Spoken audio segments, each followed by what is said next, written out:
ಬಂಧುಗಳೇ ನಮಸ್ಕಾರ, ನಾನು ನಿಮ್ಮ MP ಮುದಾಳೆ. ನಾರಂಜ ಎಕ್ಸ್‌ಪ್ರೆಸ್ ನ ಕ್ರೈಮ್ ಬೀಟ್ಗೆ ಸ್ವಾಗತ ಕೋರುತ್ತಾ, ಇವತ್ತಿನ ಈ ಒಂದು ಕ್ರೈಮ್ ಬೀಟ್ ನಲ್ಲಿ ಮತ್ತೊಬ್ಬ ಸ್ವಾಮಿ ಪೋಸ್ಕೋ ಕಾಯ್ದೆಯಡಿಯಲ್ಲಿ ಜೈಲಿಗೆ ಗಟ್ಟಿದ್ದಾನೆ. ಒಟ್ಟಾರೆಯಾಗಿ ಹೇಳಬೇಕಾದ್ರೆ ಆ ಸ್ವಾಮಿಯ ಬಣ್ಣ ಬಯಲಾಗಿದೆ.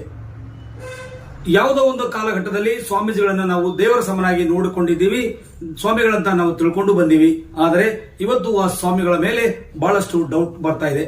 ಯಾಕಂದ್ರೆ ಇದು ಅನೇಕ ಮಠಗಳಲ್ಲಿ ನಡೀತಿರುವಂತಹ ಘಟನೆ ಬೆಳಕಿಗೆ ಬರ್ತಾ ಇಲ್ಲ. ಈಗ ಒಂದೊಂದಾಗಿ ಮಾತ್ರ ಬೆಳಕಿಗೆ ಬರ್ತಾ ಇದೆ. ಕರ್ನಾಟಕ ರಾಜ್ಯದಲ್ಲಿ ಪ್ರಪ್ರಥಮ ಬಾರಿಗೆ ಪೋಸ್ಕೋ ಕಾಯ್ದೆ ಅಡಿಯಲ್ಲಿ ಸ್ವಾಮೀಜಿಯೊಬ್ಬರು ಅರೆಸ್ಟ್ ಆಗಿದ್ದು ಮುರುಘಾ ಮಠದ ಶ್ರೀಗಳಂತೆ ಹೇಳಬಹುದು.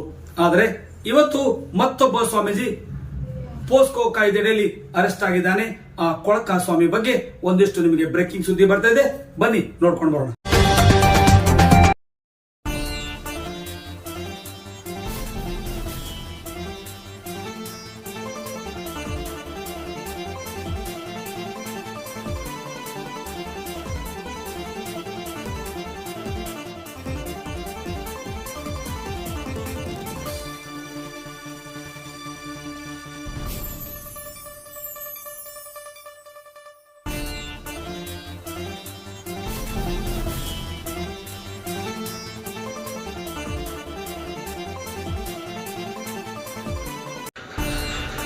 ಬಂಧುಗಳೇ, ನೋಡಿದ್ರಲ್ಲ ಈಗಿನ ಬ್ರೇಕಿಂಗ್ ಸುದ್ದಿಯಲ್ಲಿ ಒಬ್ಬೊಬ್ಬ ಸ್ವಾಮಿಯ ಒಂದೊಂದು ಕರ್ಮಕಾಂಡಗಳನ್ನು ಒಂದೊಂದಾಗಿ ಹೊರಬರ್ತಾ ಇದೆ.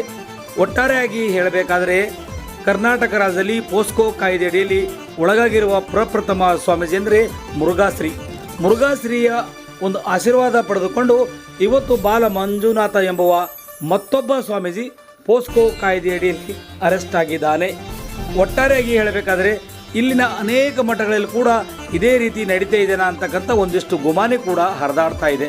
ಯಾಕಂದರೆ ಒಂದೊಂದು ಸ್ವಾಮಿಗಳ ರಾಸಲೀಲೆ, ಒಂದೊಂದು ಸ್ವಾಮಿಗಳ ಒಂದು ಕಳ್ಳತನ, ಒಂದೊಂದು ಸ್ವಾಮಿಗಳ ಕಪಿಮುಷ್ಟಿಯಲ್ಲಿ ಅನೇಕ ಜನ ಮಹಿಳೆಯರು ಕೂಡ ಸಿಕ್ಕಾಕೊಂಡಿದ್ದಾರೆ ಅಂತಕ್ಕಂಥ ಮಾತುಗಳು ಕೂಡ ಅಲ್ಲಲ್ಲಿ ಕೇಳಿ ಬರ್ತಾ ಇದ್ದಾವೆ. ಆದರೆ ಅದ್ಯಾವುದು ಕೂಡ ನನ್ನ ಮೇಲೆ ಈ ರೀತಿ ಆಯಿತು, ನನಗೆ ಈ ರೀತಿ ತೊಂದರೆ ಆಗಿದೆ ಅಂತಕ್ಕಂಥ ಯಾವುದೇ ಒಬ್ಬ ಮಹಿಳೆ ಆಗಲಿ ಅಥವಾ ಮಕ್ಕಳಾಗಲಿ ಹೇಳ್ಕೊಂಡಿಲ್ಲ. ಆದರೆ ಎರಡು ಪ್ರತ್ಯೇಕ ಪ್ರಕರಣಗಳಲ್ಲಿ ಒಂದು ಮುರುಘಾಶ್ರೀಗಳ ಪ್ರಕರಣದಲ್ಲಿ ಒಂದು ಹೊರಬಿದ್ದು ಈಗಾಗಲೇ ಅವರು ಜೈಲು ಪಾಲಾಗಿದ್ದಾರೆ.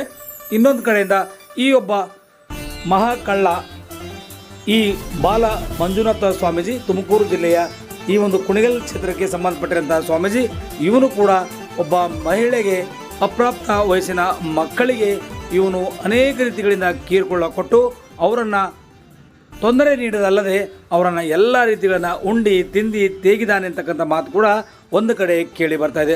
ಹಾಗಾದರೆ ಈ ಒಂದು ವಿಷಯದ ಬಗ್ಗೆ ನಮ್ಮ ನಾರಂಜ ಎಕ್ಸ್‌ಪ್ರೆಸ್ ಸುದ್ದಿ ವಾಹಿನಿಯಲ್ಲಿ ಒಂದಿಷ್ಟು ಸಣ್ಣ ಬ್ರೇಕಿಂಗ್ ಸುದ್ದಿ ಬರ್ತಾ ಇದೆ.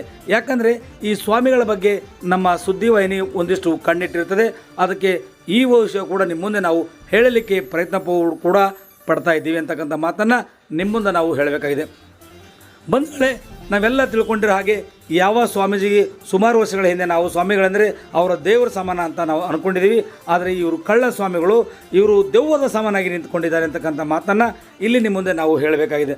ಒಟ್ಟಾರೆಯಾಗಿ ಹೇಳಬೇಕಾದ್ರೆ ಅಲ್ಲಿನ ಜಿಲ್ಲಾ ಪೊಲೀಸ್ ವರಿಷ್ಠಾಧಿಕಾರಿಗಳು ಮಾಹಿತಿ ನೀಡಿದ್ದಾರೆ. ಬನ್ನಿ ನೋಡ್ಕೊಂಡು ಬರೋಣ. ಎಫ್ಐಆರ್ ಮಾಡ್ಕೊಂಡಿದ್ದೀವಿ. ಹುಲಿದುರ್ಗ ಲಿಮಿಟ್ಸಲ್ಲಿ ಒಂದು ವಿದ್ಯಾಜೋಳೇಶ್ವರಿ ಮಠ ಅಲ್ಲಿ ಇರುವಂಥ ಒಬ್ಬ ಬಾಲಮಂಜುನಾಥ ಸ್ವಾಮಿ ಮತ್ತು ಅವರಿಗೆ ಅಸಿಸ್ಟೆಂಟ್ ಒಬ್ಬ ಅಭಿಲಾಷನ್ ಅಂತ ವ್ಯಕ್ತಿ ಮೇಲೆ ಎಫ್ಐಆರ್ ಆಯಿತು. ಪೋಕ್ಸೋ ಮತ್ತು 376 IPC ಮತ್ತು ಬೇರೆ ಅನ್ಯ ಸೆಕ್ಷನ್ಸ್ನಲ್ಲಿ ಸ್ಪಾಟ್ಗೆ ನಮ್ಮ ಪೊಲೀಸರಲ್ಲಿ ಸ್ಪಾಟ್ಗೆ ಹೋಗಿ ಇವ್ರನ್ನ ಅರೆಸ್ಟ್ ಮಾಡಿಕೊಂಡು ಅವ್ರ ಕೈಯಲ್ಲಿ ಮೊಬೈಲ್ಸ್ ಸೀಸ್ ಮಾಡಿ ಅವ್ರನ್ನು ಅರೆಸ್ಟ್ ಮಾಡ್ಕೊಂಡಿದ್ದಾರೆ. ಅದಾದಮೇಲೆ ಇವತ್ತು ಅವ್ರನ್ನು ಮ್ಯಾಜಿಸ್ಟ್ರೇಟ್ ಮುಂದೆ ಪ್ರೊಡ್ಯೂಸ್ ಮಾಡಿದ್ದಾರೆ. ನೋಡಿದ್ರಲ್ಲ ಬಂಧುಗಳೇ, ಈ ಕಳ್ಳ ಸ್ವಾಮಿ ಪೋಸ್ಕೋ ಕಾಯ್ದೆಯಲ್ಲಿ ಅರೆಸ್ಟ್ ಆಗಿ ಜೈಲಿಗೆ ಹೋಗ್ತಿರುವಂತಹ ಸಂದರ್ಭದಲ್ಲಿ ಅವನ ಹೇಳತಕ್ಕಂಥ ಕೆಲಸ ಹೇಗಿದೆ ಅನ್ನೋದನ್ನು ನಿಮ್ಮ ಮುಂದೆ ನಾವು ತೋರಿಸ್ತಾ ಇದ್ದೀವಿ. ಆ ಕಳ್ಳ ಸ್ವಾಮಿ ಕೂಡ ಧರ್ಮ ರಕ್ಷಣೆ ಹೀಗೆಲ್ಲ ಆಗುತ್ತೆ ಅಂತಕ್ಕಂಥ ಮಾತನ್ನು ಹೇಳ್ತಾ ಇದ್ದಾನೆ. ಬನ್ನಿ ನೋಡೋಣ. ಇದೆಲ್ಲ ಭಾಳ ಒಳ್ಳೇದಾಗಕ್ಕಾಗುತ್ತೆ. ಧರ್ಮ ರಕ್ಷಣೆ ಮಾಡೋದೆಲ್ಲ ಇರ್ತವೆ. ಇಂಥ ವಿಚಾರದಲ್ಲಿ ನಾವು ಯಾರೂ ಕುಂದಬಾರ್ದು. ಯಾಕೆಂದರೆ 2017ರಲ್ಲಿ ಅಂತ ಒಂದು ವಿಚಾರ ಇರ್ತದೆ. ಇವತ್ತು ಬರೋ ಅವಶ್ಯಕತೆ ಏನಿತ್ತು? 17ರಿಂದ ಏನು ಮಾಡ್ತಾಯಿದ್ರು? ಇದೆಲ್ಲ ಒಂದೇನೋ ಒಂದು ಷಡ್ಯಂತ್ರಗಳನ್ನು ಬಳಸಿರ್ತಾರೆ.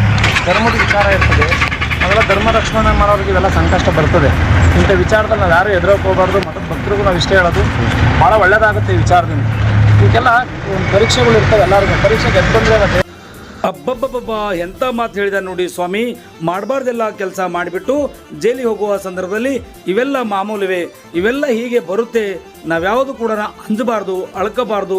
ನಾವು ನಿರಂತರವಾಗಿ ಹೀಗೆ ಮಾಡಬೇಕು. ಧರ್ಮದ ರಕ್ಷಣೆ ಬಗ್ಗೆ ಧೈರ್ಯ ತಗೊಳ್ಬೇಕಂತ ಮಾತನ್ನು ಹೇಳಿದ್ದಾನೆ ಈ ಕೊಳಕ ಸ್ವಾಮಿ.